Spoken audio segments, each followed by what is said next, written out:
Hej og velkommen til Tjalfes Minecraft Guide. Som I jo kan se, så har jeg en kæmpe svamp heroppe, og har nogle forskellige træer her. Og noget bone meal og nogle træer. Når du skal have noget bone meal, så skal du dræbe nogle skeletter, og så dropper de jo, ja, det hedder bones. Og ved de bones, så gør du sådan her. Ja, du tager i hvert fald dine bones, og så tager du dem herop, og så kommer bone meal herop. Så tager du det bone meal, som jeg har her, så tager du det og tager et eller andet sted ned. Og så kan du tage sådan noget her, og så placere det et eller andet sted, og så bruge dit bone meal på det. Der er fejl her. Lad os prøve igen herover. Ding. Tada. Så er vi en kæmpe svamp.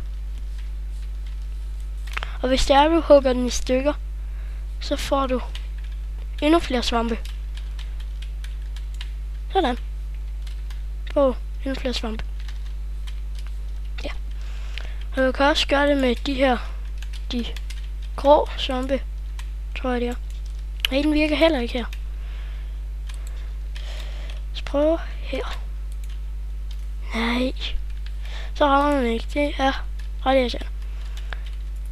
Sådan. Ja. Og der kan I se, at den er helt flad og meget høj, så den kan man ikke rigtig bo i. Det kan man så med den her over, når man ikke har ødelagt den. Ja. Du kan også gøre det med træer. Træer. Jeg skal lige finde. Sådan. Så placerer vi et træ her. Sådan der. Så har vi sådan et træ. Og det samme kan jeg jo gøre med de her træer. Og de her. Jeg prøver at vise den der. Sådan der. Sådan. Og det var sådan set det, jeg gerne vil vise. Hej.